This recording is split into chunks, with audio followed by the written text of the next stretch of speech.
I'm Dr. Erica Bove, and welcome to the Love and Science podcast.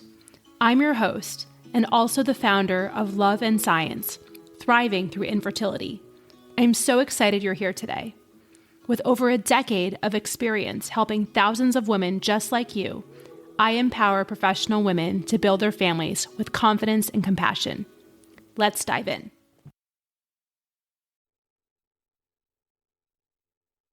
Hello, my loves. I have realized that we have had so many successful people on the fertility journey through Love and Science. And I think one of the hardest parts about the journey is feeling so alone and feeling like it's never going to work. And so I am going to share de-identified stories with you to understand the kinds of ways that we help people and the kind of success stories that are possible. All right, let's dig in.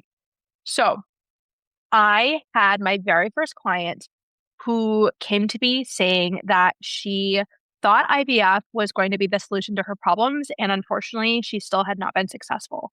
So I will say most of my clients have done IVF, it's not working, and they're really starting to get threatened with not being a parent. So she had already had 2 losses before IVF. She had actually generated several euploid embryos, thankfully, and came to me having a diagnosis of a prior fibroid, which had been removed, adenomyosis, and recurrent pregnancy loss. She thought, getting to the euploid embryos is going to be the thing that will fix everything. But unfortunately, her first transfer ended in a miscarriage, and her second transfer, she was not pregnant. She joined Love and Science. She coached for 3 months while she was doing her Lupron, actually, because they were trying to suppress the adenomyosis. And her next frozen embryo transfer, which was about 6 weeks into the program, it was successful. And now she has a child. And so, I think that that's a story to say that I think it's really disheartening when IVF is not working. And it's like, oh, I just have to do the most aggressive thing. I have to do the most successful thing. But when the science isn't working, it can be very terrifying. And so, she said to me, she was like, I'm concerned that IVF is not going to work for me. And I'm also concerned that I'm blocking my own chance of success because I truly don't believe it's possible at this point. So we worked together, very, very closely to help her uncover her limiting beliefs. We helped to challenge the idea that it wasn't possible, and we just cracked open the door to possibility. I remember seeing her energy shift, and, again, I remember seeing her on the Zoom call, and I was like, oh my goodness, this transfer is going to work, because I knew it, because I knew she was ready, and everything was aligned scientifically. And so if you're in that space where, say you have embryos, or say you've got a treatment plan, and your body is just so shut down because of obviously self-protection, right? It's like, how could this ever work for me? Or I don't even want to hope because I've just gotten so much bad news in the past. Love and Science really is for you because we make sure the science is sound, and then we work on the emotional piece of it to improve the physiology, to be open to successful outcomes. And what I do is I bridge people to parenthood. So wanted to share that story. Thanks for listening, and support is yours if you'd like it. Hello, my loves, and welcome back to the Love and Science podcast. Today, we're going to talk about the first of our series of the different kinds of physicians and why certain specialties are really hard on the fertility process. This podcast is a sensitive one for me to talk about because I am an OBGYN and I have had a number of fertility and loss struggles myself. And I think that being an OBGYN, again, this is not to compare, but it is one of the hardest specialties to be in while navigating the fertility journey because, I just get so angsty about this when I think about it. Like, we are surrounded by pregnant people all day, every day. Sometimes people who have desired pregnancies and are, glowing, complaining, like whatever it is, like we just don't want to hear it, right? When we're in the thick of it. Sometimes it's unplanned pregnancies and, people are living their lives in ways that really are like, what sick joke is this, that this person who is using cocaine and erupting with this unplanned pregnancy, is in the situation. Like, again, this is a no judgment zone. I know that people have their different struggles, but I just remember thinking like, all the unplanned pregnancies I saw as a resident, now I'm in fertility and people have very desired pregnancies, but all these unplanned pregnancies that I saw in residency, I just thought like, and that's when I was, going through a lot of what I went through is like, what sick joke is this, that this is who I have to take care of when I highly desire pregnancy and this is not my story. So again, I just think that those sort of that cognitive dissonance that like I'm the one who has to take care of this patient and like this just feels like some really unjust situation. We can't talk about being an OBGYN in the fertility world that without talking about that paradox. I did record a podcast once with this woman who is an OBGYN named Dr. Dimna Weil. We can link her episode in the show notes as well.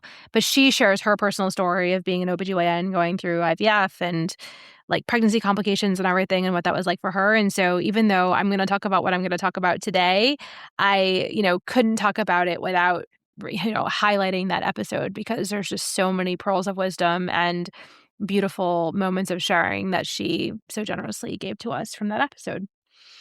Okay, so let's think about it like on a very practical level. So OBGYNs have like terrible schedules. We know this. There's 24-hour, 36-hour, 72-hour call. Like again, depending on your setting, there's no 80-hour work week in attending life. And so sometimes people are on call for just like days on end without relief, especially in more rural settings. So there's altered sleep schedules. Sometimes, you're on call for a whole night and maybe you've done 2 C-sections and then you go to the clinic and you see an entire clinic panel. Like it goes on and on and on. And I know people criticize the laborist model. I actually think it's really helpful that we have the ability to have people who do shift work, but even laborists, can have altered sleep schedules as well because of the nature of being on call at night and switching from days to nights and all those sorts of things. So as my father says, there is truly no utopia, but I think the schedule of an OBGYN, I don't know many OBGYNs who have what I consider a reasonable schedule, and most are extremely tired, extremely stressed out, and the burnout rates and the early retirement is just super high for a reason. Okay, so we talk about the schedule. The stress. My own grandfather was an OBGYN. I never met him because he died so young, maybe partially related to the stress of the work, who knows? But I was the first grandchild not to be delivered by him. And, in some cultures, they believe that person's spirit enters that new baby and that those two souls are always connected. And I've always just felt that way with my papa. He went to medical school. I went to medical school, as did my father, actually. And so many times, and I work at the University of Vermont right now, so I can like go down the hall and see their pictures and like papa's with me in the OR, again, believe what you want to believe. But I really do feel his spirit with me. And that's quite powerful. But I think that he would say, again, I heard this because I never knew him directly. He said that obstetrics is 95% routine and 5% terror.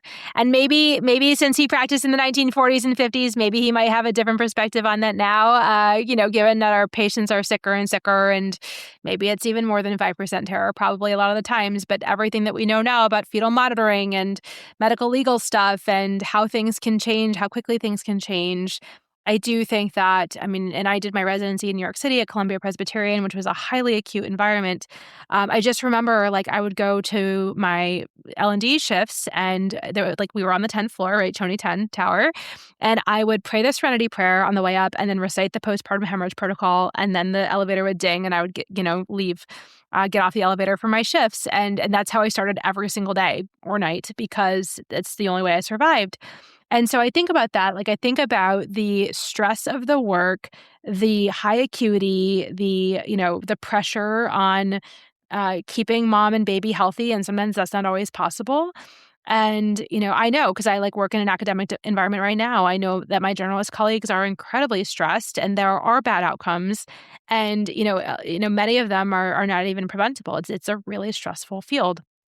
And so just thinking about the cumulative effects on people over time when the work is so stressful, when there's the labor and delivery dynamics. Some environments are more supportive than others. I know that well from being in different places. And so just recognizing that, it is a stressful job in terms of trying to do your best for the mom and the baby, having, ACRETAs and AFEs. And, we all know that there can be really tragically maternal deaths and all these different things.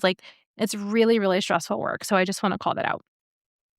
I think it's also really stressful to be surrounded by pregnant people all the time when it's okay, when is this going to happen for me? And, I do know people, one of my coaching clients right now, she's an OBGYN and she actually took several months off from L&D call because she said, this is just affecting my mental health. I will do GYN only for a bit and then return to it. And that's what she needed to do. And I'm fortunate, fortunately she worked in a work environment that granted that request. I know not everybody can do that, but I do think that for her, that was one of the key pieces to kind of getting that mental space, because it was so triggering. Triggering is really the right word to use.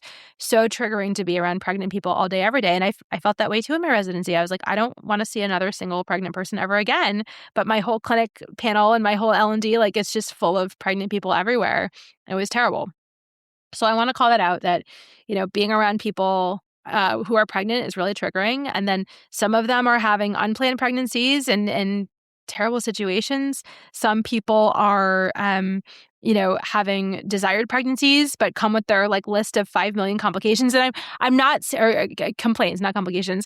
I'm not saying that we should never complain or never be able to welcome the complaints of our patients, but sometimes when we hear the complaints of our pregnant patients, and we would do anything, we would give our left kidney to be in their situation with that same host of complaints, quote unquote complaints.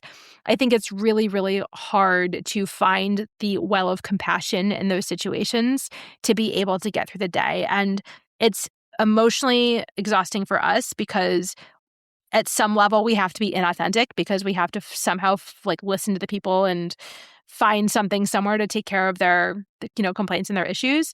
But I think that it's also when we're out of alignment, when we are being inauthentic, I'm not saying we should be, but at some level we have to take care of the people.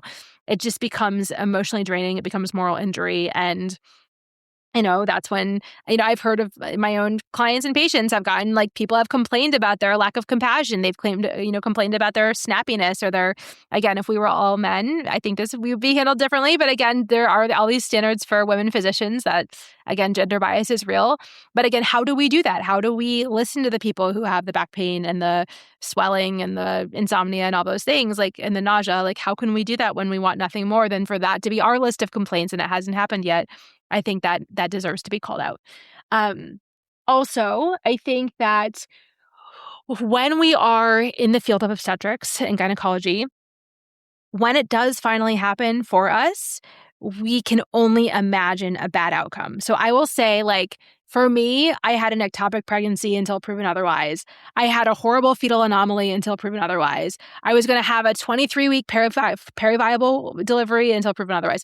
And I just feel like as a pregnant person, once I finally got pregnant, I feel like I was living in this horrible space of not imagining that I could have anything even close to a normal pregnancy without complications. And so what I find is that when I do help my OBGYN clients and patients get pregnant, there is a lot of pregnancy anxiety that we have to work through to say, just because you have helped people with all these issues does not mean it's going to happen to you in your pregnancy. And a lot of it is more likely to go well than not at this point. And ticking off the milestones and the NIPT test and the first trimester ultrasound, and then the second trimester ultrasound and all those things, it's really, really hard to navigate through those things, because again, all we can see is the complications. And it's gosh, I worked so hard for this pregnancy. What, it would really, really be terrible if that happened. And to the point where we even believe that that's going to be our fate until we're surprised that we have a normal ultrasound or something similar. So I want to call that out too, that I think even being pregnant as an OBGYN is harder than being a non-OBGYN, because we know all the things. We know too much. We can't unsee what we've seen. And it just becomes this recipe for fear. And I'm not saying we should necessarily relax into pregnancy ever, but I think that again, not being able to unsee the things that we have seen creates even more hypervigilance, creates even more tension, creates even more that feeling of when is the other shoe going to drop? And it's important to call it out. Okay. Also, having ultrasounds around everywhere. So I will tell you, when I was a fellow and I was pregnant with my second son, my doctor, who is a high-risk OB doctor, said, Erica, I know you work in a fertility clinic and there's ultrasounds everywhere, but I am going to encourage you to be the patient, because, what would happen if you were scanning yourself and there was no heartbeat or something else similar happened? How would you handle that situation? And that was actually brilliant advice, because I don't, I think we are so mired in the doctor role, and I don't know, it's almost this control thing. We talk about this with the home fetal monitors. We talk about this with the ultrasound access in clinics and L&D and everything. it is a really interesting question. Like, what would happen if I were to be doing the ultrasound and I were completely unsupported? Actually, I did interview somebody else from my podcast. Her name is Dr. Robin Tiger, who shared how her friend, was like, "Oh, come to my clinic after hours, and we're gonna like enroll you in this study about nuchal translucency." And then, once they were like in there, I mean, it wasn't Dr. Robin like scanning herself, but it was Robin and her husband and this OBGYN MFM friend of hers. And lo and behold, there was like a significant brain anomaly. And Dr. Robin Tiger, as a radiologist, and her MFM friend, in that moment, I mean, it was thankfully she had her MFM friend support, but it was not what they expected. And I thought, gosh, if she had done that scan by herself, like she would have been completely unsupported. And so, I was able to make the decision based on my MFM's advice, like, don't look, be the patient, come to your regular ultrasounds. It's just going to be better that way. And I did embrace that. I think it is part of the surrender that I talk about so much at Love and Science is like relinquishing the control. I had one client say once to me, Erica, like the more control I give up, the more control I actually feel like I have, because you realize that control was never ours to begin with. And so this paradox of like being like, okay, I'm going to be the patient. I'm going to be, supported. I'm going to be taken care of.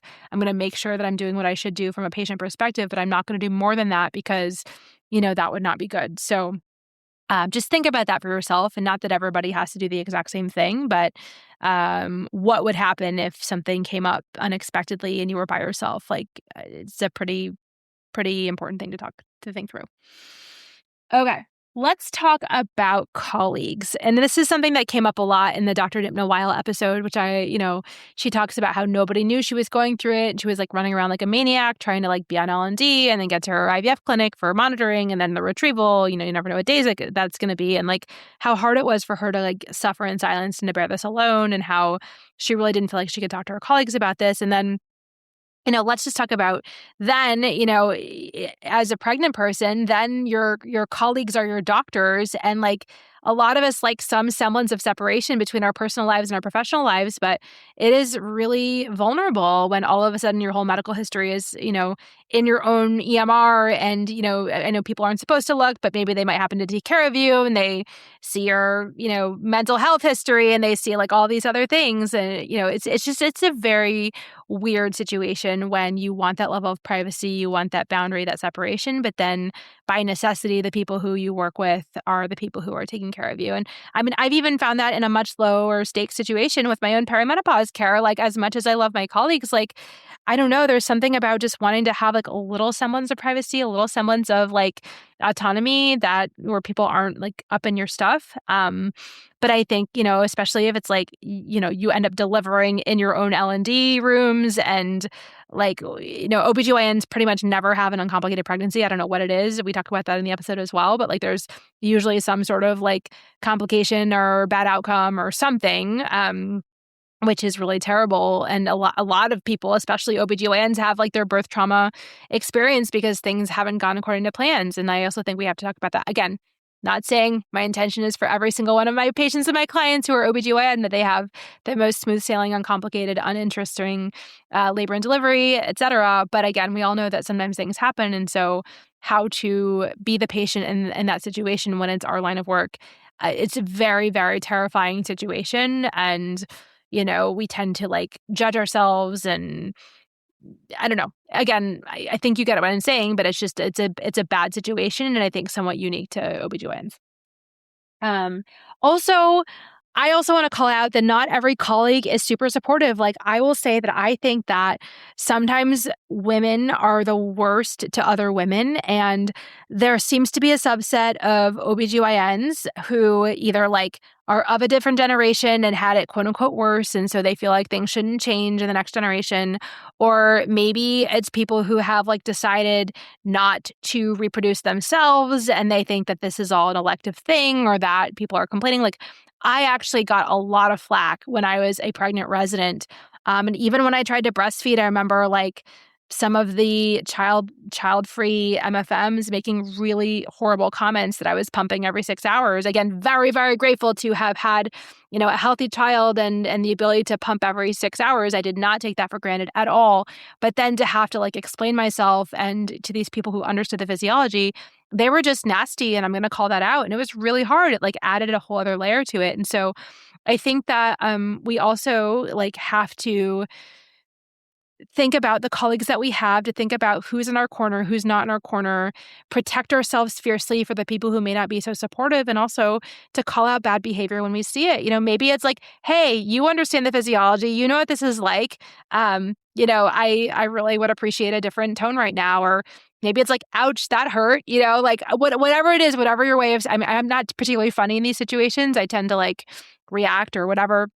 But I do think that like being aware that a lot of times our own colleagues are sometimes our least supportive people, and what that looks like, and just really being prepared for those sorts of situations as they arise, because I think those things can be insidious. They can take us by surprise, and they can also kind of rock our confidence and induce self-doubt, which is never great.